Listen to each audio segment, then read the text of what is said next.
నమస్తే, welcome to Shri Satya news. నేను మీ ఆదిలక్ష్మి. బులెటిన్ల ముందుగా హెడ్లైన్స్. వైభవోపేతంగా విజయనగరంలో రాష్ట్ర పురపాలక శాఖ మంత్రి బొత్స సత్యనారాయణ సోదరుడు లక్ష్మణ్ రావు దేవి దంపతుల కుమార్తె స్నేహ, రవిశంకర్ గ్రూప్స్ చైర్మన్ కంది రవిశంకర్ ప్రియదర్శినిల కుమారుడు విష్ణుమోహన్ల నిశ్చయ తాంబూలాల వేడుక. ఎస్సీ ఎస్టీ సప్లాన్ నిధుల ఉల్లంఘన లేకుండా సమర్థవంతంగా అమలయ్యేలా చూడాలని అధికారులను ఆదేశించిన collector Praveen Kumar.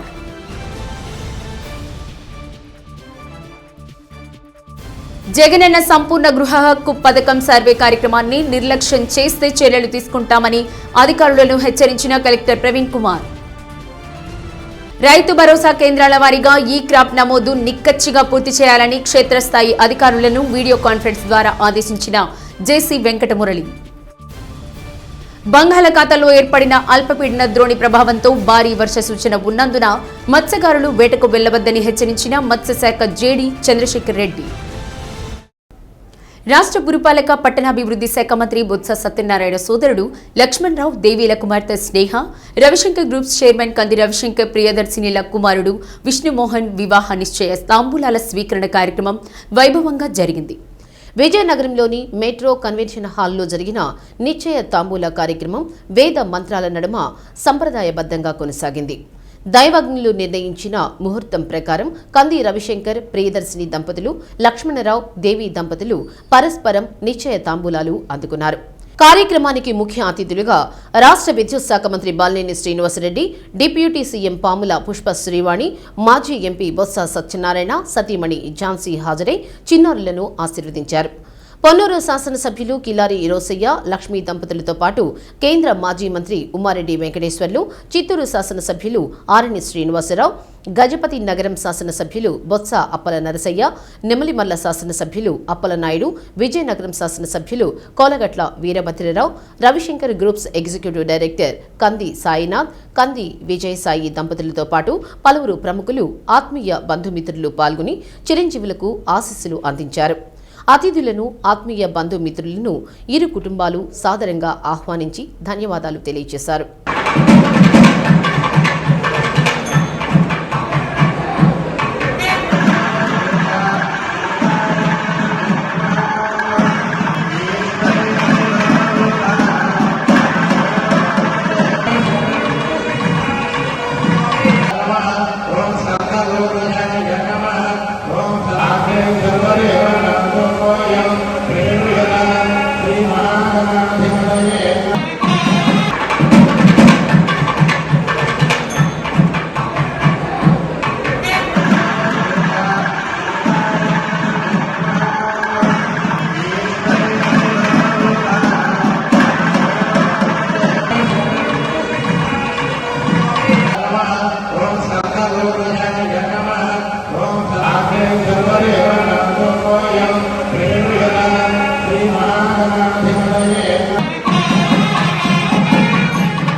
SC ST sub plan నిధులను చట్ట స్ఫూర్తికి ఎలాంటి ఉల్లంఘన లేకుండా సమర్థవంతంగా అమలయ్యేలా చూడాలని కలెక్టర్ ప్రవీణ్ కుమార్ అధికారులను ఆదేశించారు. ఎస్సీ ఎస్టీ కాంపోనెంట్ ప్లాన్ జిల్లా స్థాయి పర్యవేక్షణ కమిటీ సమీక్షా సమావేశం కలెక్టరేట్లోని కాన్ఫరెన్స్ హాల్లో కలెక్టర్ నిర్వహించారు. వివిధ శాఖలకు ప్రభుత్వం కేటాయిస్తున్న నిధులు, వాటిని ఎస్సీ ఎస్టీ వర్గాలకు వినియోగిస్తున్న తీరుపై కలెక్టర్ సమీక్షించారు. ఎస్సీ ఎస్టీ జనాభా జిల్లాలో 30% ఉన్నందున ప్రభుత్వం నుంచి వస్తున్న నిధులలో ఆయా వర్గాలకు ఈ మేరకు ప్రయోజనం కలిగేలా ఖర్చు చేయాలని కలెక్టర్ తెలిపారు. డిమాండ్ ఎక్కువగా ఉండి నిధులు తక్కువగా ఉన్నప్పుడు ఎస్సీ ఎస్టీలకు ప్రయోజనం కలిగించే అంశాలకు ప్రాధాన్యం ఇవ్వాలన్నారు. ఉద్యోగ నియామకాల్లో సైతం రిజర్వేషన్లు, రోస్టర్ పాయింట్లను ఖచ్చితంగా అమలయ్యేలా చూడాలన్నారు. ఈ సమావేశంలో జేసీ కృష్ణవేణి, సాంఘిక సంక్షేమ శాఖ డీడీ లక్ష్మణనాయక్, గిరిజన సంక్షేమ శాఖ అధికారి Lalitabai, SC corporation ED Srinivas Viswanathan, CPO Venkateswarlu, వివిధ శాఖల అధికారులు పాల్గొన్నారు. ఇప్పుడు ప్రతి 2 నెలలు ఒకసారి జిల్లా స్థాయిలో డిస్ట్రిక్ట్ కమిటీ కలెక్టర్ చైర్మన్ గా మీటింగ్ నిర్వహించారు. అంతకుముందు ఏదైతే ఎస్సీ ఎస్టీ సప్లాన్ ఉండేది, ఇప్పుడు ఎఫ్సిసి అంటే షెడ్యూల్ క్యాస్ట్ కాంపోనెంట్ 21-22. అదేవిధంగా ఇందులో ఎట్లా చేయాలి, ఈ ఎట్లా సప్లాన్ నిధులు ఎట్లా ఖర్చు చేయాలి, అన్ని డిపార్ట్మెంట్ లో బడ్జెట్ లో ఉన్న నిధులు ఏ విధంగా ఎస్సీ ఎస్టీ ప్లాన్ చట్టం ప్రకారం కేటాయించాలి. జీవోఎంఎస్ నంబర్ 34 మనందరికీ తెలుసు, ఎందుకంటే ఇప్పటి నుంచి అమల్లో ఉంది కాబట్టి. సో అందులో ఉన్న ప్రొవిజన్ ప్రకారం 2 నెలలకు ఒకసారి మీటింగ్ జరగాలి. సో ఇది ఫస్ట్ మీటింగ్ ఇప్పుడు నిర్వహించడం జరుగుతుంది. మరియు కోవిడ్ కారణం వల్ల కొన్ని కారణాల వల్ల మీటింగ్ జరగలేదు. సో ఈరోజు మీటింగ్ మళ్ళీ చేయడం జరుగుతుంది. Again as per the Jio ఇంకొకసారి రీఫ్రెష్ చేస్తూ 2 నెలలు ఒకసారి మీటింగ్ నిర్వహించడం జరుగుతుంది. ఈరోజు ఫస్ట్ మీటింగ్ కాబట్టి మేజర్ డిపార్ట్మెంట్స్ ఏమేమి ఉన్నాయో, ఏ విధంగా ఖర్చు చేస్తున్నారు, ఏ విధంగా ఇంప్లిమెంట్ చేస్తున్నారు, మీ రెస్పాన్సెస్ తీసుకుంటాము. వే ఫార్వర్డ్ అంటే ఫ్యూచర్ లో ఎట్లా ఈ ప్లాన్ ఖర్చు చేయాలి, ఏ విధంగా ఇంప్లిమెంట్ చేయాలి, ఏదైనా గ్యాప్ ఉంటే ఏ విధంగా పరిష్కారం చేయాలి, సమస్యలు పరిష్కారం చేసి ముందుకు వెళ్ళాలి. అదేవిధంగా ఇప్పుడు లోకల్ బాడీస్ పూర్తిగా స్థాయిలో urban local bodies, rural local bodies అందుబాటులో వస్తే, గ్రామ స్థాయిలో గ్రామ పంచాయతీ స్థాయిలో గౌరవ సర్పంచులు ఉన్నారు, మండల స్థాయిలో మండల ప్రజా పరిషత్లో గౌరవ ఎంపీపీ గారు ఉన్నారు, అలాగే జిల్లా పరిషత్ ప్రజా పరిషత్లో జగనన్న సంపూర్ణ గృహ హక్కు పథకం సర్వే కార్యక్రమాన్ని నిర్లక్ష్యం చేయవద్దని కలెక్టర్ ప్రవీణ్ కుమార్ అధికారులను ఆదేశించారు. కలెక్టరేట్ నుండి వీడియో కాన్ఫరెన్స్ లో మాట్లాడుతూ గృహ నిర్మాణ సంస్థ నుండి గతంలో రుణాలు తీసుకున్న వారు నామమాత్రపు నగదు చెల్లిస్తే రుణమంతా మాఫీ అవుతుందన్న విషయాన్ని లబ్ధిదారులకు వివరించాలని సూచించారు. కందుకూరు, పామూరు, సిఎస్పురం, కొత్తపట్నం మండలాల్లో సర్వే మందకొడిగా ఉండడంపై సంబంధిత అధికారులను నిలదీశారు. చీరాల పట్టణంలో లబ్ధిదారులను గుర్తించలేని పరిస్థితిని తహసీల్దార్ కలెక్టర్ దృష్టికి తెచ్చారు. గృహ నిర్మాణ శాఖలోని దస్తాల ఆధారంగా వారిని గుర్తించాలని సూచించారు. సమావేశంలో జేసీ విశ్వనాథ్, పీడీ సాయినాథ్ కుమార్ పాల్గొన్నారు. రైతు భరోసా కేంద్రాల వారీగా ఏ సర్వే నెంబర్లో ఏ రైతు ఏ పంట సాగు చేశారో వారం రోజుల్లో ఈ క్రాప్ నమోదు నిక్కచ్చిగా పూర్తి చేయాలని క్షేత్రస్థాయి అధికారులను జేసీ వెంకటమురళి ఆదేశించారు. కలెక్టరేట్ నుండి మండల, గ్రామ స్థాయి వ్యవసాయ అధికారులతో జేసీ వెంకటమురళి వీడియో కాన్ఫరెన్స్ సమావేశం నిర్వహించారు. గత సంవత్సరానికి విభిన్నంగా ధాన్యం కొనుగోలు విషయంలో ప్రభుత్వం ఖచ్చితంగా ఉంటుందన్నారు. వచ్చే సీజన్లో ధాన్యం సేకరణకు ప్రభుత్వ నిబంధనలు తూచా తప్పక పాటించాలన్నారు. ప్రభుత్వం ప్రకటించిన కనీస మద్దతు ధర మేరకు పండించిన పంటను కొనుగోలు చేయాల్సి ఉంటుందన్నారు. గతంలో మాదిరిగా బ్రోకర్స్ ను పెట్టుకుని ప్రభుత్వం నిర్ణయించిన ధర కన్నా తక్కువకు ధాన్యం కొనుగోలు చేయడానికి అవకాశం లేదన్నారు.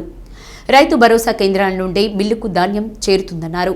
ఎవరి పాత్ర వారు విధిగా పాటించి కొనుగోలు విషయాల్లో ఎలాంటి అవాంతరాలు లేకుండా చర్యలు తీసుకోవాలన్నారు. సమావేశంలో DSO Suresh, civil supplier corporation DM Naradamuni, cooperative అధికారులు పాల్గొన్నారు. జీవో ద్వారా తీసుకొచ్చినటువంటి కొత్త సిస్టమ్, కొత్త పాలసీ. ఈ పాలసీలో మనం అందరం కూడా ముందు పాలసీ తెలుసుకుంటున్నాం. ఆ పాలసీ తెలుసుకొని ప్రధానమైన మార్పులు ఏంటి దీంట్లో అని చూస్తే, మిల్లర్ని కేవలం ఆయన మిల్ గేట్లోకి వచ్చినటువంటి ప్యాడీని రిసీవ్ చేసుకొని అక్నాలెడ్జ్మెంట్ ఇచ్చి మిల్లింగ్ చేసి ఎఫ్సిఐకి కానీ కార్పొరేషన్కి కానీ అలాట్మెంట్ ప్రకారంగా ట్రాన్స్పోర్ట్ చేయడం, అక్కడి నుంచి పంపించేయడం వరకే ఆయన రోల్ ఉంది. అంతకుముందు ఏదైతే బ్రోకర్స్ని పెట్టుకొని గ్రామాలలో కొనుగోలు చేసి ఎంఎస్పి కన్నా తక్కువ ధర ఇవ్వడమో లేకపోతే తూకాల్లో ఇబ్బందులు రావడమో ఇలాంటివన్నీ చేయడానికి అవకాశం లేకుండా ఈ బాధ్యతలన్నీ రాష్ట్ర ప్రభుత్వమే చేసుకునే విధంగా నూతన పాలసీ రూపొందించడం జరిగింది.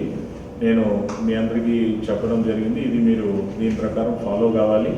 ఎవరెవరికైతే ఇప్పుడు ఇన్స్ట్రక్షన్స్ ఇచ్చానో డిఎంకి, డిఎస్ఓకి, ఎంఏఓలకి, ఏడిఎల్కి, జేడీ అగ్రికల్చర్కి అండ్ అదర్ ప్రొక్యూర్మెంట్ సపోర్టింగ్ ఏజెన్సీలకి, సో వాళ్ళందరూ కావాల్సిన ఎక్విప్మెంట్ రెడీ పెట్టుకోవాలి. పోయిన సంవత్సరం ఎక్విప్మెంట్ ఉంటే సరిగ్గా పనిచేస్తుందా లేదా, వెయింగ్ స్కేల్స్ అన్ని క్యాలిబ్రేషన్ సరిగా అయినాయా లేదా అన్నీ కూడా సపోర్టింగ్ ఏజెన్సీస్ చెక్ చేసుకోవాలి. సో ఎవరెవరి రోల్ వాళ్ళు క్లారిటీ తీసుకొని దాని ప్రకారంగా రెడీనెస్ పెట్టుకోవాలి. దానికి సంబంధించి ప్రొసీడింగ్స్ కూడా అన్ని కలెక్టర్ గారికి సర్క్యులేట్ చేసేదానికి కూడా అన్నీ రెడీ చేసుకోవాలి. సో మీ అందరికీ అర్థమైంది అనుకుంటున్నా. ఒకరు ఇద్దరు నుంచి ఫీడ్బ్యాక్ తీసుకొని ఏవైనా మిస్సింగ్ గ్యాప్స్ అండ్ ఏమైనా మిస్సింగ్ పాయింట్స్ ఉంటే. రాష్ట్ర విద్యుత్ శాఖ మంత్రి బాలినేని శ్రీనివాసరెడ్డి మనవడు సిద్ధాన్ రెడ్డి పుట్టినరోజు వేడుకలు కర్నూలు రోడ్లోని ఉమా మనోవికాస కేంద్రంలో జరిగాయి. లయన్స్ క్లబ్ ఆఫ్ ధ్యాన్, మట్ట హర్ష, దాసరి కరుణాకర్ మిత్ర బృందం ఆధ్వర్యంలో నిర్వహించిన ఈ వేడుకల్లో చిన్నారులకు అన్నదానం నిర్వహించారు. శెట్టి బలిజ కార్పొరేషన్ డైరెక్టర్ దాసరి కరుణాకర్తో పాటు డాక్టర్ షకీర్, ఐటీ వింగ్ జిల్లా అధ్యక్షుడు Ramakrishnareddy, Johnny, B Ramanamma, R Ramanaiah తదితరులు పాల్గొన్నారు.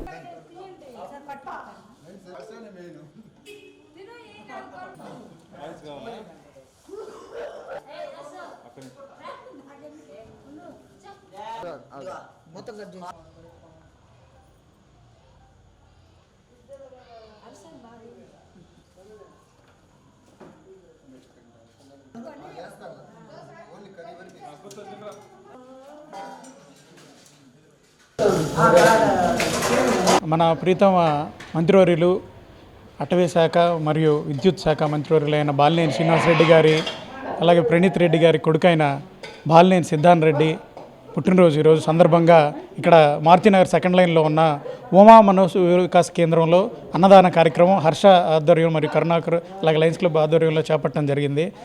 అలాగే ఇలా బాలినేని సిద్ధాన్ రెడ్డి ఇలాగే ఎన్నో పుట్టినరోజు జరుపుకోవాలని, ఆరోగ్యాలతో సుఖ సంతోషాలుగా ఉండాలని మనస్ఫూర్తిగా కోరుకుంటున్నాను. ముద్దుల మనవడైన బాలినేని సిద్ధాన్ రెడ్డి పుట్టినరోజు సందర్భంగా ఉమా మన వికాస కేంద్రంలో సేవా కార్యక్రమం జరగడం జరిగింది. అలానే మా బాలినేని శ్రీనివాసరెడ్డి గారి కుటుంబం నిండు నూరేళ్ళు ఆరోగ్యంతో ఉండాలని చెప్పేసి కోరుకుంటున్నాను. మన రాష్ట్ర మంత్రివర్యులు ప్రకాశం జిల్లా నేత బాలినేని శ్రీనివాసరెడ్డి గారి ముద్దుల మనవడు, అదేవిధంగా యువ నాయకులు బాలినేని ప్రణీత్ రెడ్డి గారి అబ్బాయి బాలినేని సిద్ధార్థ్ రెడ్డి గారి పుట్టినరోజు సందర్భంగా మిత్రులు హర్షవర్ధన్, హర్ష మరియు రామకృష్ణ మరియు కరుణ మరియు మిత్రబృందం కలిసి ఈరోజు ఉమా మనోవికాస కేంద్రంలో అన్నదాన కార్యక్రమం నిర్వహించడం జరిగింది. వైసీపీ కార్యకర్తలంటే కేవలం రాజకీయంగానే కాకుండా సేవారంగంలో కూడా మిగతా వారి కంటే ముందు ఉంటారని చెప్పేసి, సేవారంగంలో కూడా వైసీపీ ముందుంటుంది, దీని ద్వారా వాళ్ళు తెలియపరుస్తున్నారు. అదేవిధంగా ఈ పుట్టినరోజు సందర్భంగా సిద్ధాన్ రెడ్డికి మా అందరి శుభాకాంక్షలు. ఇలాంటి పుట్టినరోజులు మరిన్ని జరుపుకోవాలని, అదేవిధంగా మన రాష్ట్రం మన జిల్లాని ప్రగతి పదంలో నడపాలని బాలినేని శ్రీనివాసరెడ్డి గారిని, ఇప్పుడు ఎదుగుతున్నటువంటి బాలినేని ప్రణీత్ రెడ్డి గారిని వాళ్ళ దగ్గర నుంచి మేము ఆశిస్తున్నాం. ఈ సందర్భంగా ఈ కార్యక్రమం అరేంజ్ చేసినటువంటి మా మిత్రులందరికీ ధన్యవాదాలు తెలియజేస్తాం. మా యువ నాయకుడు ప్రణీత్ రెడ్డి గారి కుమారుడు అయిన శ్రీ బాలినేని సిద్ధాంత్ రెడ్డి గారి పుట్టినరోజు సందర్భంగా ఇక్కడ మనోవికాస కేంద్రం, ఉమా మనోవికాస కేంద్రంలో పిల్లలకి భోజనం ఏర్పాటు చేయడం జరిగింది. కల్మషం లేని ఇటువంటి మనోవికాసం లేని పిల్లలు, ఇంకా వాళ్ళకి ఏంటంటే మనసులు చాలా స్వచ్ఛంగా ఉంటాయి. వాళ్ళ పిల్లలు, అటువంటి పిల్లల ఆశీస్సులు మా ప్రణీత్ బాబు గారి కుమారుడికి ఎల్లవేళలా ఉండాలని చెప్పేసి మేము కోరుకుంటూ ఇక్కడ ఈ కార్యక్రమం చేయడం జరిగింది. ఖాళీగా ఉన్న పంచాయతీ సర్పంచ్, వార్డు సభ్యులు, ఎంపీటీసీ స్థానాలకు నామినేషన్ల ఉపసంహరణ ప్రక్రియ పూర్తయింది. 9 మండలాల్లో 9 ఎంపీటీసీ స్థానాలకు నామినేషన్లు స్వీకరించగా త్రిపురాంతకం మండలం లేళ్లపల్లి నుండి సిహెచ్ మంగమ్మ, పొన్నలూరు మండలం తిమ్మాయిపాలెం నుండి పిన్నిక యానాది ఒక్కొక్క నామినేషన్ మాత్రమే దాఖలు చేయడంతో ఏకగ్రీవంగా ఎన్నికైనట్లు ప్రకటించారు. మిగతా 7 స్థానాలకు 10 మంది అభ్యర్థులు పోటీలో ఉన్నారు. బింగినపల్లి, పోతవరం, చోడవరం సర్పంచ్ స్థానాలకు ఒక్కొక్క నామినేషన్ మాత్రమే రావడంతో ఈ స్థానాలు ఏకగ్రీవమైనట్లు అధికారులు ప్రకటించారు. జిల్లా అంతటా 46 వార్డుల్లో ఎన్నిక జరగాల్సి ఉండగా 39 వార్డులు ఏకగ్రీవమయ్యాయి. మరో 7 వార్డులకు ఎన్నికలు జరగనున్నాయి. నరిశెట్టివారిపాలెంలో పంచాయతీలో 8 వార్డులు ఏకగ్రీవం కాగా సర్పంచ్ స్థానానికి ఎన్నిక ఉంటుందని అధికారులు ప్రకటించారు. నగరంలోని కొత్త మామిడిపాలెం వద్ద గల వర్మీ కంపోస్టు కేంద్రాన్ని మేయర్ గంగాడు సుజాత పరిశీలించారు. సమీప భవిష్యత్తులో చెత్త పెరిగే అవకాశం ఉన్నందున వర్మీ కంపోస్టు కేంద్రాన్ని మరింత అభివృద్ధి చేయాల్సిన అవసరం ఉందని భావించారు. ఈ విషయమై మేయర్ కమిషనర్ కె భాగ్యలక్ష్మికి పలు సూచనలు చేశారు. నగరానికి చెత్త తీసుకువెళ్లే ఆటోలు వచ్చిన తర్వాత ఫార్మింగ్ క్యాంపస్లో సిబ్బందిని పెంచాల్సిన అవసరాన్ని ప్రస్తావించారు. ఖాళీ కొబ్బరి బొండాలను నిర్వీర్యం చేసే యంత్రాలను పరిశీలించారు. మేయర్ వెంట ME Sundararamireddy, assistant city planner Venkateswarlu, sanitation supervisor Pichaiah, DE Ganapathi సిబ్బంది పాల్గొన్నారు.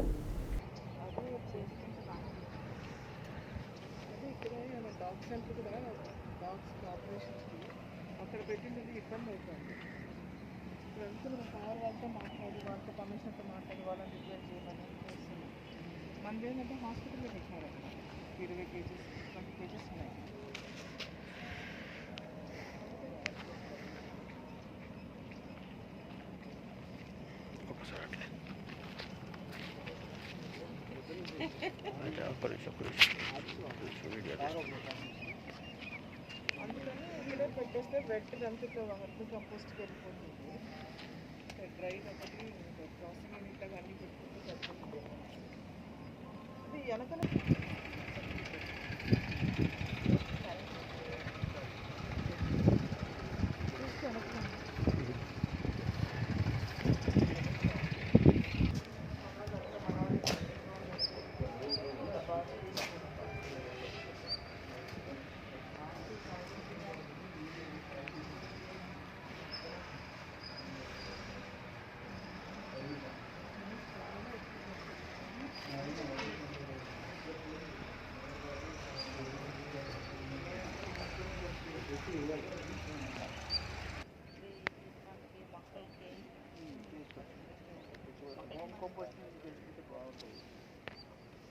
ఇది మనం ఇప్పుడు మన ఇంట్లో వర్మీ కంపోస్ట్ చేసుకోమంటున్నాం కదా, ఇది ఒక లేయర్లా వేసుకుంటే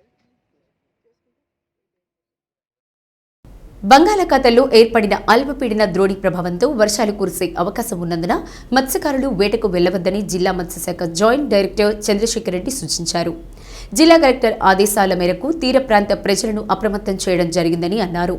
నేటి నుండి 5 రోజుల పాటు మత్స్యకారులు సముద్రపు వేటకు నిషేధించడం జరిగిందని తెలిపారు. Coast guard, marine police, Sagar మిత్రుల సహకారంతో తీర ప్రాంతం ప్రజలను అప్రమత్తం చేస్తున్నామని పేర్కొన్నారు.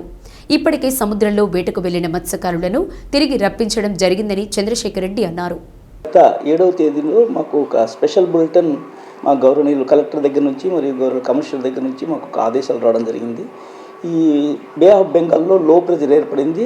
ఒక 5 రోజుల వరకు, అంటే 8వ తేదీ నుంచి 5 రోజుల వరకు ఎవరిని కూడా సముద్రంలోకి వెళ్ళలేదు. చాలా సివియర్ లో ప్రెజర్ ఏర్పడడం వల్ల విస్తారంగా వర్షాలు ఏర్పడతాయి. కాబట్టి సముద్రం అంతా అల్లకల్లంగా ఉంటుంది. కాబట్టి మత్స్యకారులు ఎవరిని కూడా సముద్రంలోకి వెళ్ళవద్దు అని ఆదేశాలు రావడం జరిగింది. సో స్పెషల్ బులెటిన్ అనేది మన డిజాస్టర్ మేనేజ్మెంట్ కమిషన్ దగ్గర నుంచి రావడం జరిగింది. అదేవిధంగా దాన్ని ఆలోచించి మా కలెక్టర్ గారు మాకు ఆదేశాలు ఇవ్వడం జరిగింది. దాని ప్రకారం మేము మా యొక్క సిబ్బందిని అందరినీ కూడా, తీర ప్రాంతంలో పనిచేసే సిబ్బందిని అందరినీ కూడా అప్రమత్తం చేయడం జరిగింది. ఎవరైనా బోట్లు వెళ్ళి ఉంటే అవన్నీ కూడా 9వ తేదీ కల్లా అన్నీ కూడా తీరానికి రావాల్సిందిగా అందరికీ కూడా ఆదేశాలు ఇవ్వడం జరిగింది. మా సిబ్బంది ఎప్పటికప్పుడు రోజు కూడా ఫిష్ ల్యాండింగ్ సెంటర్స్ నందు మా సాగర్ మిత్ర రోజు కూడా ఉండి వాళ్ళందరికీ, మత్స్యకారులందరికీ కూడా బోట్లు బయటకు తీసుకొచ్చిన సహాయం చేస్తూ ఎవరిని కూడా వెళ్ళొద్దని ఆదేశాలు ఇవ్వడం జరిగిందండి. కాబట్టి ఈ ప్రజలందరికీ నేను ప్రకాశం జిల్లాలోని మత్స్యకారులకు కానీ అందరికీ చేసే విజ్ఞప్తి ఏంటంటే, ఈ యొక్క విపత్తు కాలంలో చాలా సివియర్ తుఫాన్ రాబోతున్న కాలం కాబట్టి 11వ తేదీ వరకు చాలా సివియర్గా ఉంటుంది. జిల్లాలో స్థానిక సంస్థల ఎమ్మెల్సీ ఎన్నికల నిమిత్తం కేంద్ర ఎన్నికల సంఘం నోటిఫికేషన్ విడుదల చేసింది.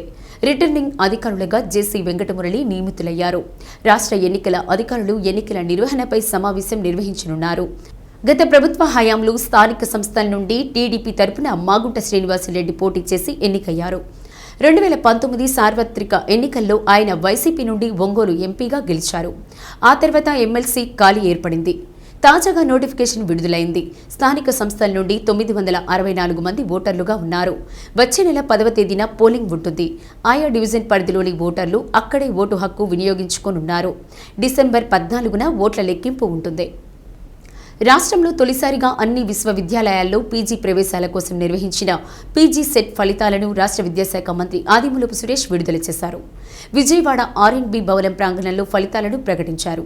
మంత్రి మాట్లాడుతూ ఉన్నత విద్యామండలి ఆధ్వర్యంలో యోగి వేమన విశ్వవిద్యాలయం ఈ సెట్ను విజయవంతంగా నిర్వహించిందని తెలిపారు. ఆన్లైన్లో నిర్వహించిన ఈ పరీక్ష ఫలితాలను 2 వారాల్లోగా ప్రకటిస్తామని తెలిపారు. పీజీ కోర్సుల్లో ప్రవేశాల కోసం మొత్తం 39,856 మంది దరఖాస్తు చేసుకున్నారని తెలిపారు. ప్రవేశ పరీక్ష కోసం 53 పరీక్షా కేంద్రాలు ఏర్పాటు చేసినట్లు తెలిపారు. గతంలో అన్ని యూనివర్సిటీలకు ఒకే ప్రవేశ పరీక్ష ఉండకపోవడం వల్ల విద్యార్థులు ఇబ్బందులు పడేవారని తెలిపారు. ఈ ప్రవేశ పరీక్షల్లో అర్హత సాధించిన విద్యార్థులు తమకు ఇష్టమైన కోర్సుల్లో నచ్చిన యూనివర్సిటీలో చేరవచ్చని పేర్కొన్నారు. ఉన్నత విద్యలో సీఎం జగన్మోహన్ రెడ్డి విప్లవాత్మక మార్పులు చేపట్టారని తెలిపారు. ప్రవేశ పరీక్షల్లో అవకతవకలకు ఆస్కారం లేకుండా చర్యలు తీసుకున్నామన్నారు. రాష్ట్రంలో ఉన్నటువంటి 15 స్టేట్ ఫండెడ్ యూనివర్సిటీస్లో నడుస్తున్నటువంటి సుమారు 145 పీజీ ప్రోగ్రామ్స్కు సంబంధించినటువంటి ఒక కామన్ ఎంట్రన్స్ టెస్ట్ మొట్టమొదటిసారిగా నిర్వహించుకోవడం, మరి దానికి సంబంధించినటువంటి పరీక్షా ఫలితాలు ఈరోజు వెల్లడిస్తున్నామని చెప్పి తెలియజేయడానికి మరి సంతోషిస్తూ ఈ యొక్క ఏపీ పీజీ సెట్ అంటాం, ఏపీ పీజీ సెట్ 2021 5 రోజుల పాటు ఈ యొక్క ఎగ్జామ్ను మరి 22 అక్టోబర్ నుంచి 26 అక్టోబర్ వరకు సుమారు 15 సెషన్స్లో 14 సెషన్స్లో నిర్వహించుకోవడం జరిగింది. సో 2 వారాల్లో ఈ యొక్క పరీక్ష ఫలితాలని వెల్లడిస్తూ ఉన్న మరి పరిస్థితి ఈరోజు మనం చూస్తున్నాం. మరి ఈరోజు ఈ యొక్క పరీక్ష ఫలితాల రికార్డ్ టైంలో నిర్వహించి ఫలితాలు కూడా మరి ప్రకటించడం చాలా సంతోషకరం. మరి ఈరోజు దానికి సంబంధించినటువంటి మరి Yogi Vemana university vice chancellor గారు ప్రొఫెసర్ సూర్యకళ మేడం గారు ఇక్కడ ఉన్నారు. అట్లాగే secretary APSCHE and then vice chairman professor Rammohan గారు యాప్షి, అట్లాగే మెంబర్స్. మరి సుమారు 39,856 మంది విద్యార్థులు ఈ యొక్క పరీక్షను మరి తీసుకోవడం జరిగింది. వివిధ స్ట్రీమ్స్లో అంటే English, economics, humanities, commerce, life sciences, botany అంటే అన్ని డిపార్ట్మెంట్లకు సంబంధించినటువంటి పోస్ట్ గ్రాడ్యుయేషన్ ప్రోగ్రామ్స్ ఏవైతే ఉన్నాయో, ఎంఏ కానివ్వండి, ఎంఎస్సి కానివ్వండి, ఎంకామ్ కానివ్వండి, మరి దీనికి సంబంధించినటువంటి ఈ కోర్సుల్లో ప్రవేశానికి 39,856 మంది విద్యార్థులు అప్లై చేసుకుంటే 35,573 మంది పరీక్షను తీసుకోవడం జరిగింది. అంటే సుమారు 87% స్టూడెంట్స్ దీంట్లో మరి అప్పేర్ అవ్వడం జరిగింది. ఇక పరీక్ష ఫలితాలకు వస్తే ఈ 35,000 మంది గాను 24,164 మంది విద్యార్థులు పరీక్షలో మరి అర్హత సాధించడం జరిగిందని చెప్పి కూడా తెలియజేస్తూ పాస్ పర్సంటేజ్ ఈజ్ 76.44%. 76% మంది విద్యార్థులు ఈ యొక్క పీజీ సెట్లో అర్హతను సాధించడం జరిగింది. వారి ర్యాంకులను బట్టి వారి యొక్క ఆప్షన్స్ని బట్టి వివిధ యూనివర్సిటీస్లో అడ్మిషన్ ప్రక్రియను కూడా మరి త్వరలో చేపట్టడం జరుగుతుందని చెప్పి కూడా తెలియజేస్తూ ఇందులో మరి అత్యధికంగా మహిళలు మరి ఉత్తీర్ణత సాధించడం జరిగింది. ఈ యొక్క 24,000 మందిలో 14,000 మంది మరి మహిళలు ఉండగా 10,000 మంది మరి పురుషులు ఉండడం గమనార్హం. ఎయిడెడ్ పాఠశాలలను కాపాడాలని కోరుతూ అనంతపురంలో నిరసన తెలుపుతున్న విద్యార్థులపై లాఠీ చార్జీని నిరసిస్తూ ఏబీవీపీ ఆధ్వర్యంలో అద్దంకి బస్టాండ్ సెంటర్లో ఆందోళన చేశారు. ఆంధ్రకేసరి కళాశాల వద్ద నుండి ప్రదర్శనగా బయలుదేరి ప్రభుత్వానికి వ్యతిరేకంగా నినాదాలు చేసుకుంటూ అద్దంకి బస్టాండ్కు చేరుకున్నారు. ఎయిడెడ్ విద్యా సంస్థలను నిర్వీర్యం చేసే దిశగా ప్రభుత్వం జారీ చేసిన జీవో నెంబర్ 3542లను తక్షణమే ఉపసంహరించుకోవాలని ఏబీవీపీ జిల్లా ఇన్ఛార్జ్ సాయినాథ్ డిమాండ్ చేశారు. లేని పక్షంలో 17వ తేదీ జరగబోయే రాష్ట్ర కేబినెట్ సమావేశాలను అడ్డుకుంటామని చెప్పారు. కార్యక్రమంలో రాష్ట్ర కార్యవర్గ సభ్యులు నాగసాయి, అక్కిరెడ్డి, వేణు, కిరణ్, చందు, వర్షిత్ పాల్గొన్నారు.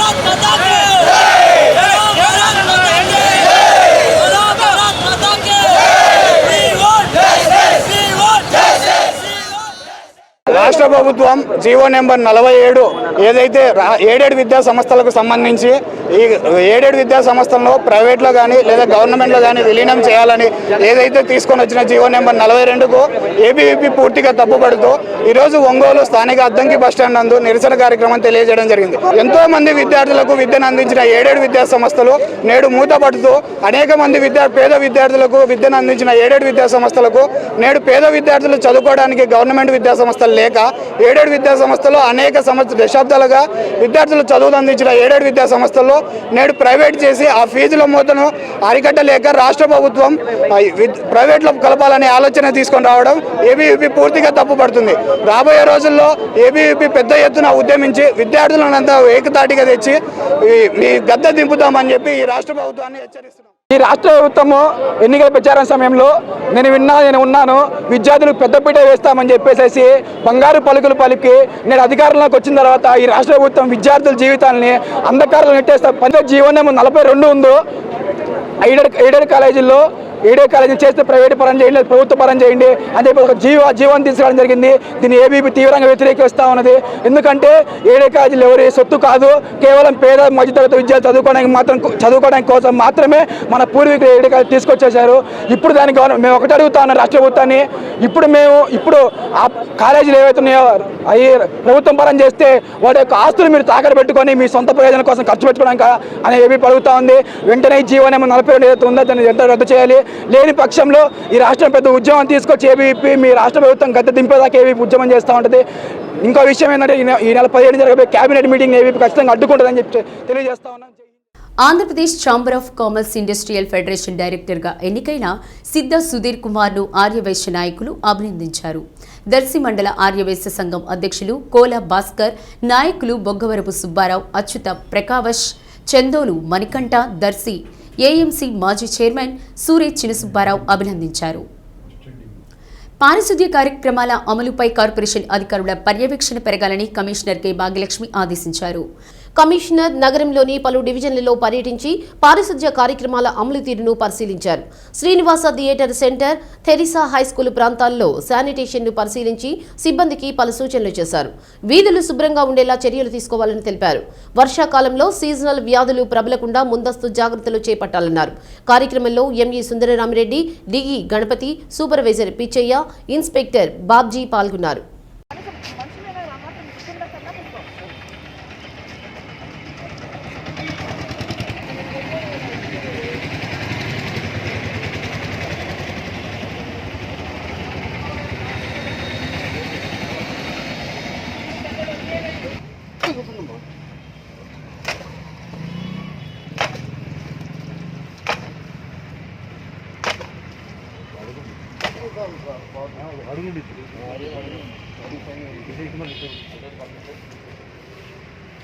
అడుగు గట్టిగా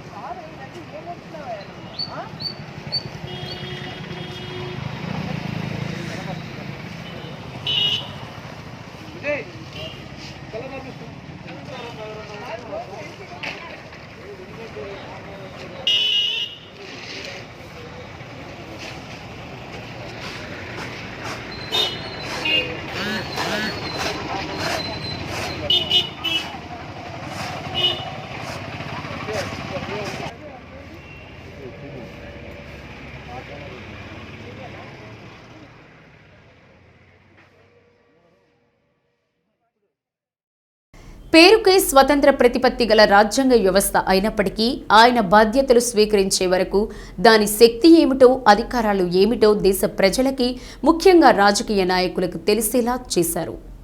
ఎన్నికల సమయంలో ఆయన నిబంధనల అమలు తీరు రాజకీయ పార్టీల అభ్యర్థుల్లో వణుకు పుట్టించింది. ఆయనే భారతదేశ 10వ ఎన్నికల కమిషనర్గా పనిచేసి చరిత్రలో నిలిచిపోయేలా ఎన్నికల చట్టాలను అమలు చేసిన టిఎన్ శేషన్. అరుదుగా కనిపించే నిఖాసైన అధికారులలో ఒకడైన ఆయన వర్ధంతి సందర్భంగా ప్రత్యేక కథనం. టిఎన్ శేషన్గా దేశ ప్రజల మనోఫలకంపై ప్రత్యేక ముద్ర వేసుకున్న తిరునెల్లాయ్ నారాయణ అయ్యర్ శేషన్ 1932వ సంవత్సరం డిసెంబర్ 15న జన్మించారు. ఆయన తండ్రి న్యాయవాది. మద్రాస్ క్రిస్టియన్ కాలేజీలో భౌతిక శాస్త్రంలో డిగ్రీ చదువుకున్న ఆయన 1954లో సివిల్ సర్వీసెస్ పరీక్షల్లో ఉత్తీర్ణత సాధించి 1955లో తమిళనాడు క్యాడర్లో ట్రైనీ ఐఏఎస్గా చేరారు. సబ్ కలెక్టర్గా పనిచేస్తూ 2.5 సంవత్సరాల తర్వాత ఉన్నత విద్య కొరకై హార్వర్డ్ విశ్వవిద్యాలయంలో పబ్లిక్ అడ్మినిస్ట్రేషన్లో మాస్టర్ డిగ్రీ పొందారు. 1969లో అప్పటి తమిళనాడు ముఖ్యమంత్రితో కొన్ని పాలనాపరమైన అంశాలతో విభేదించి రాజీనామా చేసి ఢిల్లీలో oil and natural gas commission సభ్యునిగా నియమితులయ్యారు. తదుపరి కేంద్ర ప్రభుత్వంలో అనేక కీలకమైన అధికార బాధ్యతలు ప్రవర్తిస్తూ 1990 డిసెంబర్ 12న భారతదేశ 10వ ప్రధాన ఎన్నికల కమిషనర్గా బాధ్యతలు స్వీకరించారు. 1996 డిసెంబర్ 11 వరకు ఈ బాధ్యతలు నిర్వర్తించారు. ఎన్నికల సంస్కరణలకు నాంది పలికి పదవి స్వీకరించిన కొద్ది రోజుల్లోనే ఎంతో ప్రసిద్ధి చెందారు. భారత ఎన్నికల సంఘం స్థితిని, దృశ్యమానతను పునర్నిర్మించాడు. 100కు పైగా ఎన్నికల అక్రమాలను గుర్తించి ఎన్నికల ప్రక్రియను సంస్కరించిన దేశభక్తుడు ఆయన. ఆయన అమలు చేసిన కొన్ని సంస్కరణలో ఎన్నికల ప్రవర్తన నియమావళి అమలు, అర్హులైన వారందరికీ ఓటరు గుర్తింపు కార్డులు, ఎన్నికల్లో అభ్యర్థుల ఖర్చుపై పరిమితి ఉన్నాయి. ఎన్నికలు జరుగుతున్న రాష్ట్రాల నుండి కాక ఇతర రాష్ట్రాల నుండి ఎన్నికల అధికారులు నియమించడం, ఓటర్లకు డబ్బులు ఇవ్వడం లేదా బెదిరించడం, ఎన్నికల సమయంలో మద్యం, నగదు పంపిణీ, అభ్యర్థి ఎన్నికల ప్రచారానికి ప్రభుత్వ నిధులు మరియు ప్రభుత్వ అధికార యంత్రాంగాన్ని ఉపయోగించడం, కుల లేదా మతపరమైన భావోద్వేగాలను రెచ్చగొట్టి ఓటర్లను ఆకర్షించడం, ఎన్నికల ప్రచారం కోసం ప్రార్థనా స్థలాలను ఉపయోగించడం, విచ్చలవిడిగా లౌడ్ స్పీకర్లతో ఎన్నికల ప్రచారం, నిబంధనలో నిర్దేశించిన సమయం కంటే అధికంగా సమయాన్ని వినియోగం వంటి అనేక దుష్ప్రవర్తనలను పకడ్బందీగా అరికట్టారు టిఎన్ శేషన్. ఎన్నికల అధికారుల రాతపూర్వకమైన అనుమతి పత్రాలు లేకుండా మైకుల ద్వారా ప్రచారాన్ని నిషేధించారు. ఎన్నికల నిబంధనలు ఉల్లంఘనకు పాల్పడితే అభ్యర్థి ఏ రాజకీయ పార్టీకి చెందినవారైనా, ఎంతటి శక్తిమంతుడైనా నిర్మోహమాటంగా అనుమతి లేని వాహనాలను స్వాధీనం చేసుకునేనా నిబంధనలు కఠినంగా అమలు చేశారు. 1999 దేశ సార్వత్రిక ఎన్నికల సమయంలో ఆయన తెచ్చిన సంస్కరణల కారణంగా 1488 మంది అభ్యర్థులు తమ ఎన్నికల ఖర్చు లెక్కలను ఇవ్వనందున 3 ఏళ్ల పాటు ఎన్నికల్లో పోటీ చేయడానికి అనర్హులుగా ప్రకటించారు ఆయన. అంతేకాకుండా 40,000 కంటే ఎక్కువ ఖర్చు సమర్పించిన అభ్యర్థుల ఖాతాలను స్వయంగా సమీక్షించారు. తప్పుడు సమాచారం సమర్పించారు అన్న కారణంతో 14,000 మంది రాజకీయ పార్టీల అభ్యర్థులను అనర్హులుగా ప్రకటించారు. ఎన్నికల సమస్యల కారణంగా 1992లో బీహార్ మరియు పంజాబ్లో ఎన్నికలను ఎలక్షన్ కమిషన్ రద్దు చేసింది.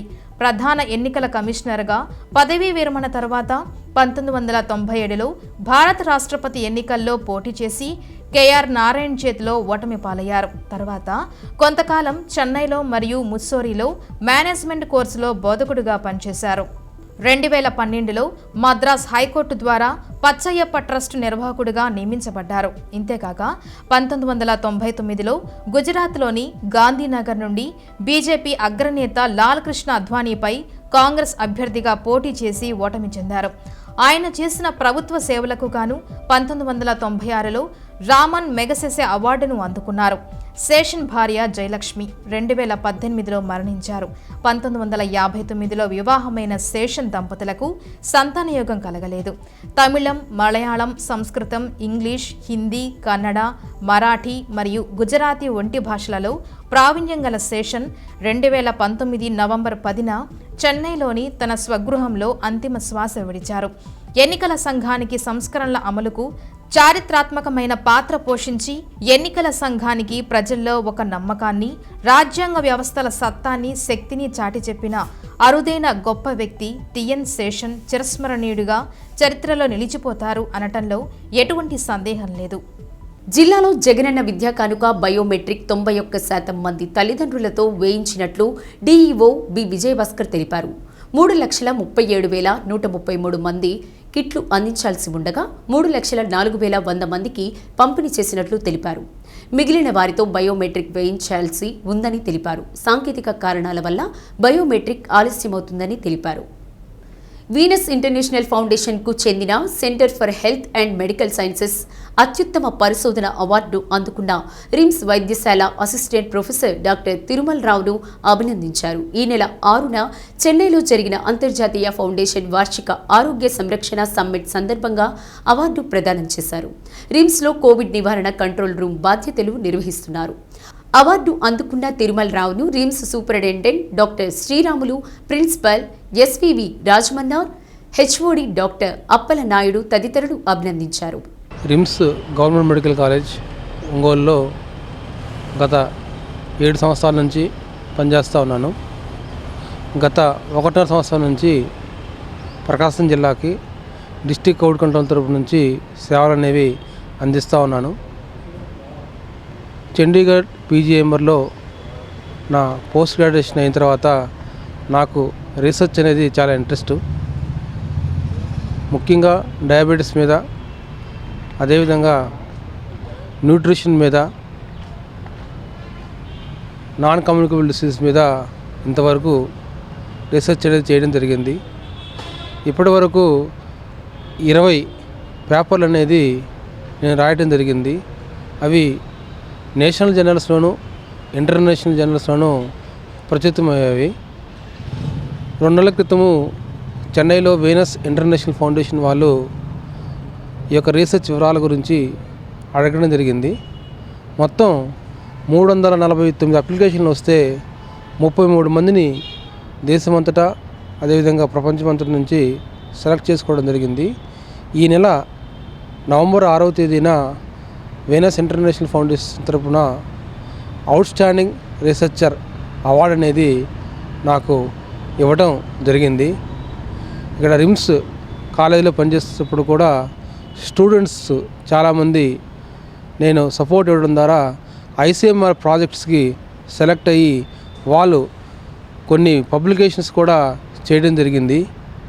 ఇలా రాబోయే కాలంలో కూడా నేను ఇదే విధంగా రీసెర్చ్ చేస్తానని, ఎందుకంటే మన సౌత్ ఇండియాలో ఎక్కువగా డయాబెటీస్, అదేవిధంగా హైపర్ టెన్షను, ఇలా దీర్ఘకాలిక వ్యాధుల వల్ల చాలామంది మరణిస్తూ ఉన్నారు. అదేవిధంగా కోవిడ్లో కూడా మనం చూసే ఉన్నాము, డయాబెటీస్ దీర్ఘకాలిక వ్యాధులతో మరణించిన వాళ్ళు ఎక్కువగా ఉన్నారు.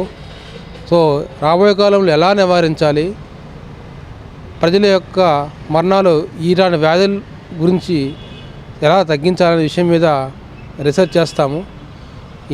ఈ అవార్డు రావడానికి సహకరించినటువంటి జీజీహెచ్ సూపరింటెండెంట్ శ్రీరాములు గారికి, అదేవిధంగా మా యొక్క ప్రిన్సిపల్ రాజమన్నార్ గారికి, అదేవిధంగా మా హెచ్ఓడి అప్పలనాయుడు సార్కి, మా మిత్రులకు, అదేవిధంగా బంధువులకు, ఫ్యామిలీ మెంబర్స్ అందరికీ ధన్యవాదాలు తెలుపుతున్నాను. ఏపీలో నుంచి 2 రావడం జరిగింది. ప్రకాశం నుంచి ఒక్కరినే మాత్రం సెలెక్ట్ అయ్యాను. ప్రకాశం జిల్లా నుంచి ఒక్కరు మాత్రమే అక్కడికి రావడం జరిగింది. బంగాళాఖాతంలో ఉపరితల ఆవర్తనం అల్పపీడనంగా మారింది. సముద్ర మట్టానికి 4.5 కిలోమీటర్ల ఎత్తు వరకు వ్యాపించింది. రాగల 36 గంటల్లో నైరుతి బంగాళాఖాతం, దానికి ఆనుకుని ఉన్న ఆగ్నేయ బంగాళాఖాతంలో వాయుగుండంగా బలపడే అవకాశాలు ఎక్కువ ఉన్నాయని వాతావరణ పరిశోధన అధికారులు తెలిపారు. ఇది పశ్చిమ వాయువ్య దిశగా ప్రయాణించి ఉత్తర తమిళనాడు తీరానికి నవంబర్ 11 ఉదయం నాటికి చేరుకుంటుంది. 3 రోజుల వరకు ఉరుములు, మెరుపులతో కూడిన వర్షపాతం నమోదవుతుందని అంచనా వేస్తున్నారు. ప్రకాశం జిల్లాలో అన్ని ప్రాంతాల్లో మేఘావృతమైంది. తీరం వెంట గంటకు 40 నుండి 60 కిలోమీటర్ల వేగంతో గాలులు వీస్తున్నాయి. సముద్రం అలజడిగా మారింది. మత్స్యకారులు వేటకు వెళ్లవద్దని అధికారులు హెచ్చరించారు. వాతావరణంలో తేమ శాతం అధికంగా ఉంది. ఉదయం నుండి ఒంగోలులో మేఘావృతమై తేలికపాటి చినుకులు పడ్డాయి. ఒంగోలు నగరంలో గోమాతలను రోడ్డుపైకి వదిలేయడంతో ప్రమాదాలు నిత్యకృత్యంగా మారాయి. కార్పొరేషన్ అధికారులు పశువులను కట్టడి చేసే విషయంలో నిర్లక్ష్యంగా వ్యవహరిస్తున్నారన్న విమర్శలున్నాయి. అర్ధరాత్రి ఆర్టీసీ బస్టాండ్ వద్ద రోడ్డుపై ఉన్న ఆవును అతివేగంగా ప్రయాణిస్తున్న ట్రాక్టర్ ఢీకొట్టడంతో ఆవు కాళ్లు ఇరిగిపోయాయి. రోడ్డుకు అడ్డంగా పడి ఉన్న పశువు వల్ల రాకపోకలకు స్తంభించడంతో ట్రాఫిక్ ఎస్ఐ రవికుమార్ గాయపడిన పశువుకు వైద్య చికిత్సలు అందించేందుకు చర్యలు తీసుకున్నారు.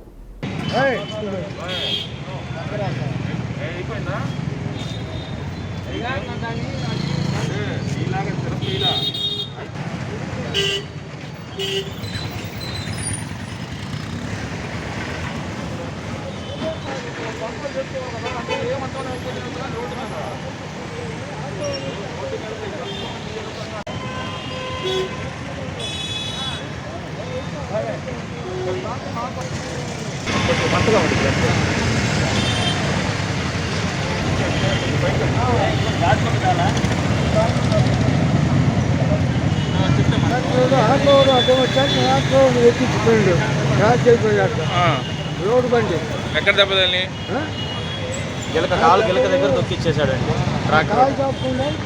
కాలు జాపుకొని కూర్చుంది. సాధారణంగా ఏ పశువులైనా సరే వాటికి అవకాశానికి తగ్గట్టుగా ఆలమటించి కూర్చుంటాయి.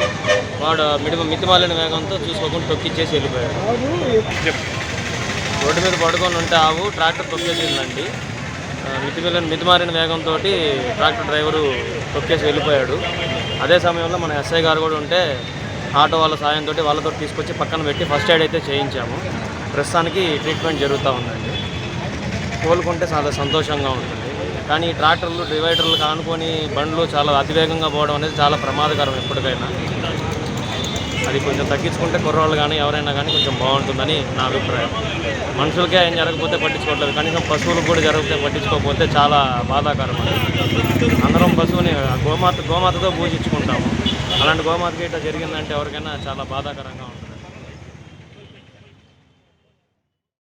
గానగంధర్వుడు ఎస్పీ బాలసుబ్రహ్మణ్యం మరణానంతరం ప్రకటించిన దేశంలోనే రెండో అత్యున్నత పురస్కారం పద్మ విభూషణ్ని కేంద్ర ప్రభుత్వం అందజేసింది. పద్మ అవార్డుల ప్రదానోత్సవంలో బాలు కుమారుడు ఎస్పీ చరణ్ అవార్డును అందుకున్నారు. కార్యక్రమానికి ఉపరాష్ట్రపతి వెంకయ్యనాయుడు, ప్రధానమంత్రి నరేంద్ర మోదీ, కేంద్ర హోంమంత్రి అమిత్ షా తదితరులు హాజరయ్యారు.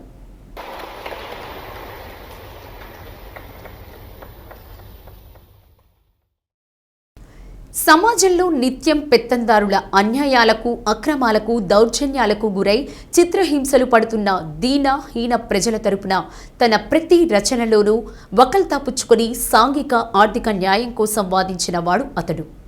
ఉత్తరాంధ్ర మాండలికంతో అట్టడుగు వర్గాల భాషతో సొగసుగా, ప్రతిభావంతంగా, పాఠకుల హృదయాలకు హత్తుకుపోయేలా పదునైన రచనలు చేసిన అతడే రావిశాస్త్రి. ఆయన వర్ధంతి సందర్భంగా ప్రత్యేక కథనం.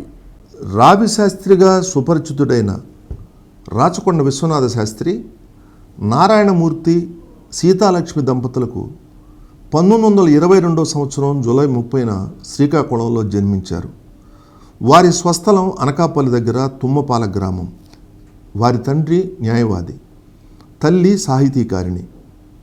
రావిశాస్త్రి ఆంధ్ర యూనివర్సిటీ నుండి ఫిలాసఫీలో BA ఆనర్స్ చదివి మెడ్రాస్ యూనివర్సిటీ నుండి 1946లో లా పట్టభద్రుడయ్యాడు.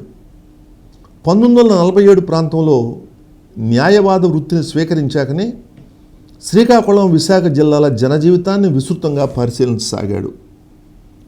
పట్టణ జీవితంలో వస్తున్న పెను మార్పులను గమనించాడు. గురజాడ అప్పారావు, శ్రీపాదల తరువాత ఉత్తరాంధ్ర మాండలిక శైలిని ఆయనలాగా ఎక్కువగా వాడిన వారు లేరు. అమానుషత్వం పెరుగుతున్న సమాజంలో గిలగిలలాడే వారి ఆరాటాలను తన రచనలో చిత్రించాడు. రావిశాస్త్రి కథన పద్ధతి చాలా పదునైంది.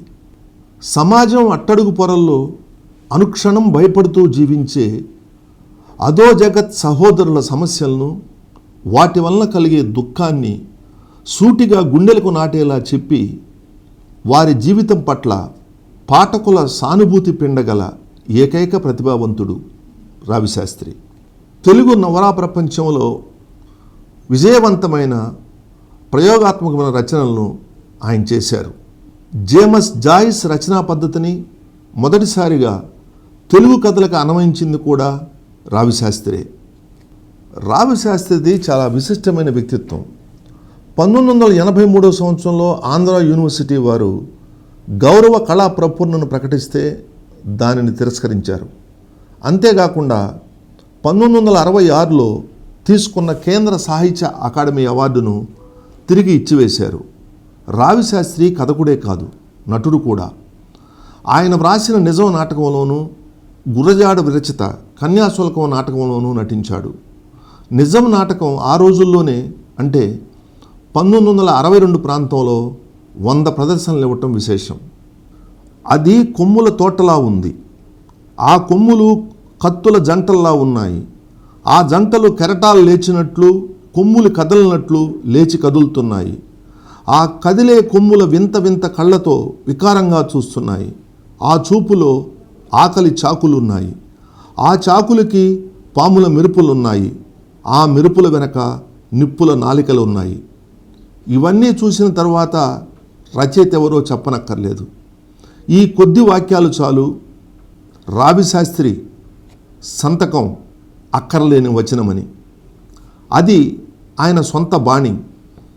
ఉరబడిగా ఉవ్వెత్తున లేచిపడే అల వెనక అలల, ఉపమానం తర్వాత ఉపమానంగా ఒక మహాసముద్రంలా గార్జనులతో హోరెత్తుతూ పాఠకుడిని ఉక్కిరి బిక్కిరి చేస్తూ సాగిపోయే ఆ శైలి రావి శాస్త్రి స్వీయ ముద్రాంకితమైన అనితర సాధ్యమైన అద్భుత శైలి. ఆధునిక తెలుగు సాహిత్యంలో చిరకాలం నిలిచిపోయే రచయిత రావిశాస్త్రి. మృత్యువుతో పోరాడి పోరాడి అలసి శాశ్వతంగా కన్నుమూసి ఆప్తుల అభిమానుల హృదయాలలో తీరని వెలితి మిగిల్చి వెళ్ళిపోయారు. శ్రీశ్రీ అస్తమయం తర్వాత ఇలాంటి దుర్వార్త వినలేదన్నంత బాధ రగిల్చి భూమి నుంచి నిష్క్రమించారు.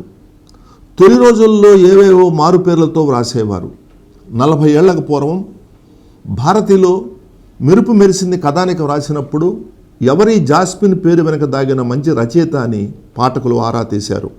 ఆ రోజుల్లోనే భారతిలో అల్పజీవి సీరియల్గా వెలువడినప్పుడు ఓహో, ఈయన రాచకొండ విశ్వనాథ శాస్త్రి గారా అనుకుని తెలుగు కథా గగనం మీద ఒక ఉజ్వల తార ఉదయించిందని సంబరపడిపోయారు.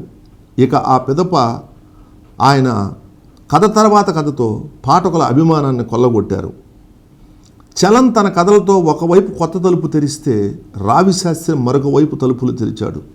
తెరిచి శ్రీశ్రీ పేర్కొన్న అశాంతులను, అభాగ్యులను, అనాథలను, పతితులను, భ్రష్టులను, బాధాసర్ప దష్టులను, దగాపడిన తమ్ముళ్లను, చల్లారిన సంసారాలను, మెరుపు మెరిసి మాయమై తర్వాత చీకట్లో ముసిన్న బ్రతుకులను, ఇది మెరుపు లేని మబ్బు, ఇది తెరుపు లేని ముసురు, ఇది ఎంతకీ తగ్గని ఎండ, ఇది ఇప్పటికీ తెల్లవారని చీకటి రాత్రి, ఇది గ్రీష్మం, ఇది శిశిరం, ఇది దగ్ధం చేసే దావానలం, ఇది చుక్కలను రాల్చేసే నర్యాసం, ఒక్కటే సుమండి, ఒక్క జరి అంచు చీర కోసం ఏకధారగా వరదగా ఏడ్చే విశాలాక్ష వంటి పెళ్లి కాని కన్నె పిల్లలను, ఇంకా ఎన్నెన్నో యథార్థ దృశ్యాలను చూపించారు. సమకాలీన సమాజంలో అసమానతలను, అన్యాయాలను, అక్రమాలను, దౌర్జన్యాలను చీల్చి చెండాడే ఆగ్రహంతో, ఆవేశంతో, అసహనంతో, అదే సమయంలో అట్టడుగు బడుగు జీవితాల పట్ల అంతులేని ఆర్ద్రతతో, కరుణతో, జాలితో కథ తర్వాత కథ వ్రాశాడు రావిశాస్త్రి. అంతకుముందు ఏ రచయిత తొంగి చూడని సమాజపు చీకటి కోణాలను వెలుగులోకి తెస్తూ రాశారు.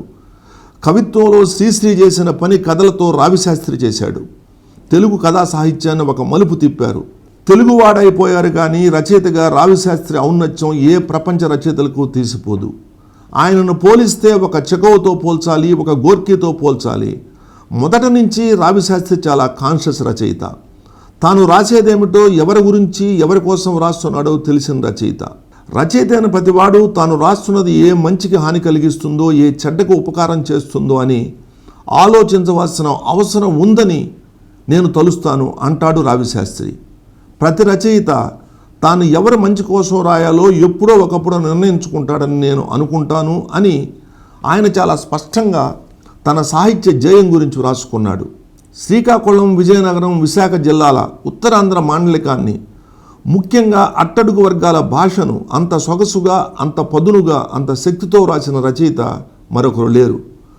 ఆధునిక వచన సాహిత్యంలో ఆయనదొక ఆచార్య పీఠం. ఆయన ఒక కులపతి. 2-3 దశాబ్దాల యువ రచయితలపై ఆయన రచనల ప్రభావం, వ్యక్తిగత ప్రభావం పడింది. విరసం వ్యవస్థాపకుల్లో ప్రముఖుడిగా నిలిచి అన్యాయాలను ఎదిరించి నెలల తరబడి జైలు పాలై ప్రభుత్వ బిరుదుల్ని అవార్డులను తిరస్కరించి పతితుల కోసం, భ్రష్టుల కోసం, బాధాసర్ప దష్టుల కోసం, దగాపడ్డ తమ్ముళ్ల కోసం, చల్లారిన సంసారాల కోసం, చీకట్ల ముసిరిన బతుకుల కోసం తుది శ్వాస వరకు అవిశ్రాంతంగా ఉద్యమించి 1993 సంవత్సరం నవంబర్ 10వ తేదీన రావిశాస్త్రి పెన్ను కన్ను మూశారు. ఒంగోలు నగరంలో పెరిగిన వాహనాల రద్దీ దృష్ట్యా ట్రాఫిక్ నియంత్రణ కోసం నగరంలో కొన్ని చోట్ల ట్రాఫిక్ సిగ్నల్స్ ఏర్పాటు చేశారు. అయితే వీటి నిర్వహణ, మరమ్మతులు చేసే బాధ్యత గురించి నిధుల లేమితో సతమతమవుతున్నారు. ఆర్టీసీ డిపో సెంటర్లో నిత్యం ట్రాఫిక్ అధికంగా ఉంటుంది. ఓవైపు ఆర్టీసీ డిపోలోకి వాహనాలు, ప్రయాణికుల రాకపోకలు, మరోవైపు దామోదరం సంజీవయ్య కూరగాయల మార్కెట్, మరోవైపు 60 అడుగుల రోడ్లో హాస్పిటల్స్ వెరసి వేలాది మంది ఈ మార్గంలో ప్రయాణిస్తూ ఉంటారు. ఈ ట్రాఫిక్ నియంత్రణకు ట్రాఫిక్ సిగ్నల్తో పాటు ట్రాఫిక్ పోలీస్ సిబ్బంది కూడా విధులు నిర్వహిస్తారు. అయితే ప్రధానంగా చాలా రోజులుగా ట్రాఫిక్ సిగ్నల్ అనుగుణంగా నడుచుకునే వాహనదారులు, పాదచారులు తరచుగా ఇక్కడ ట్రాఫిక్ సిగ్నల్లు పనిచేయకపోవడంతో ఎవరిష్టం వచ్చినట్లు వాళ్లు ప్రయాణించడంతో ప్రమాదాలు జరుగుతున్నాయి. ప్రాథమికంగా ఈ సిగ్నల్స్ పనిచేయకపోవడానికి సమాచారం సేకరించి సిగ్నల్స్కి సంబంధించిన బ్యాటరీలు పని అయిపోయిందని, కొత్తగా 2 లక్షల ఖర్చుతో కొత్త బ్యాటరీలు తెస్తే యథావిధిగా ట్రాఫిక్ సిగ్నల్స్ పనిచేస్తాయని అంటున్నారు. రోజుల తరబడి జనం పడుతున్న బాధలు గుర్తించి వారు వికలాంగులు కాకుండా, ప్రాణాలు పోకుండా అటు ట్రాఫిక్ పోలీసు వారు, ఇటు మున్సిపల్ కార్పొరేషన్ వారు అత్యవసరంగా స్పందించి సమస్యను పరిష్కరించాలని ప్రజలు కోరుకుంటున్నారు.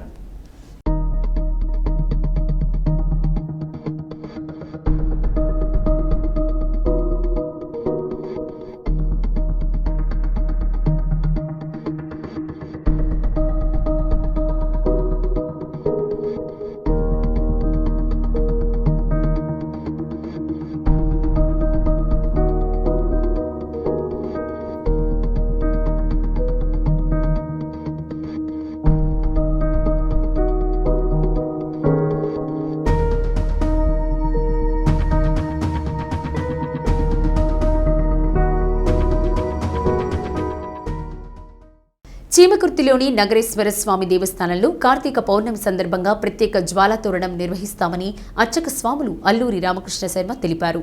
కార్తీక మాసం సందర్భంగా స్వామివారికి ప్రతిరోజు రుద్రాభిషేకం, పంచామృతాభిషేకం, కుంకుమార్చన, లక్ష దీపోత్సవం జరుగుతున్నాయని భక్తులు స్వామివారి కృపకు పాత్రులు కావాలని కోరారు. దాదాపు ఈ చరిత్ర చూసుకుంటే ధ్వజస్తంభం మీద 80 సంవత్సరాల చరిత్ర ఉన్నది. దాని మీద డేట్ కూడా ఉన్నది.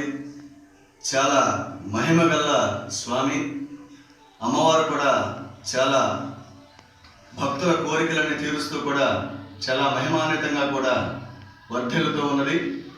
ఈ యొక్క కార్తీక మాస మహోత్సవాలు ప్రతిరోజు కూడా మన దేవస్థానంలో స్వామివారికి ఉదయం ప్రతిరోజు కూడా రుద్రాభిషేకం, సాయంత్రం ఆకాశదీప మహోత్సవ పూజ మరియు ప్రత్యేక పూజా కార్యక్రమాలన్నీ కూడా భక్తుల సహకారంతో ప్రతిరోజు జరుగుతూ ఉన్నాయి.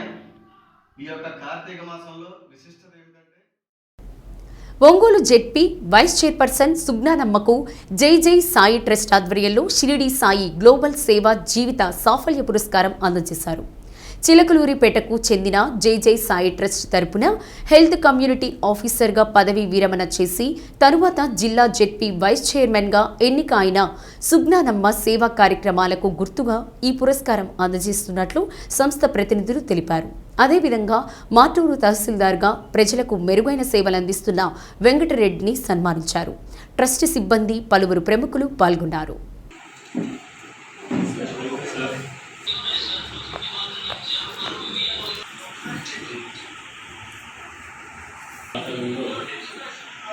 జిల్లా పరిషత్ వైస్ చైర్మన్ శ్రీ సుజ్ఞానమ్మ గారు వారు ఆమె మెడికల్ డిపార్ట్మెంట్లో ఉన్నప్పుడు చాలా సర్వీస్ చేస్తున్నారు. వారికి ఇవ్వటం సముచితంగా ఉంటుందని నేను వాళ్ళని అభ్యర్థించిన మీద వారి సాయిదేవుని ఆశీస్సులతో ముందు ఎంతో ఇంత మంచి కార్యక్రమాలు చేయాలని మనసు సహాయం చేస్తున్నప్పుడు మీకు సన్మాన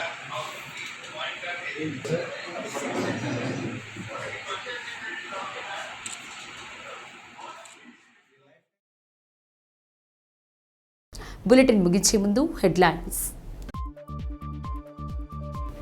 వైభవోపేతంగా విజయనగరంలో రాష్ట్ర పురపాలక శాఖ మంత్రి బొత్స సత్యనారాయణ సోదరుడు లక్ష్మణ్ రావు దేవి దంపతుల కుమార్తె స్నేహ, రవిశంకర్ గ్రూప్ చైర్మన్ కంది రవిశంకర్ ప్రియదర్శినుల కుమారుడు విష్ణుమోహన్ల నిశ్చయ తాంబూలాల వేడుక.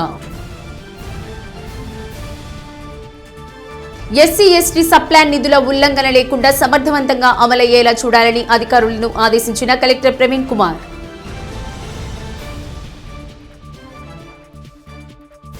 జగనన్న సంపూర్ణ గృహ హక్కు పథకం సర్వే కార్యక్రమాన్ని నిర్లక్ష్యం చేస్తే చర్యలు తీసుకుంటామని అధికారులను హెచ్చరించిన కలెక్టర్ ప్రవీణ్ కుమార్. రైతు భరోసా కేంద్రాల వారీగా ఈ క్రాప్ నమోదు నిక్కచ్చిగా పూర్తి చేయాలని క్షేత్రస్థాయి అధికారులను వీడియో కాన్ఫరెన్స్ ద్వారా ఆదేశించిన జేసీ వెంకటమురళి. బంగాళాఖాతంలో ఏర్పడిన అల్పపీడన ద్రోణి ప్రభావంతో భారీ వర్ష సూచన ఉన్నందున మత్స్యకారులు వేటకు వెళ్లవద్దని హెచ్చరించిన మత్స్యశాఖ జేడీ చంద్రశేఖర్ రెడ్డి.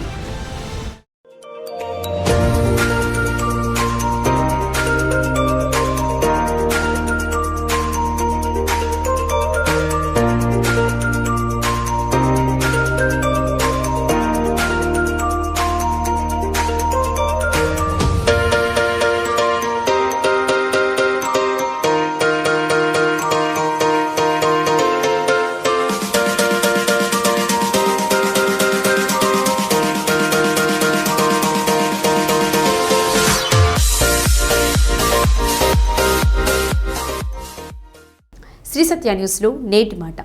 పోయినప్పుడు ప్రేమను చూపించే కంటే బతికున్నప్పుడు పలకరిద్దాం, బంధాలకు బందీ అవుదాం.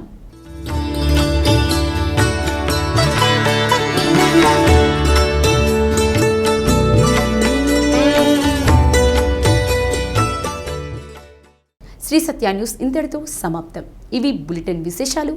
తిరిగి మరో బులెటిన్లో కలుద్దాం.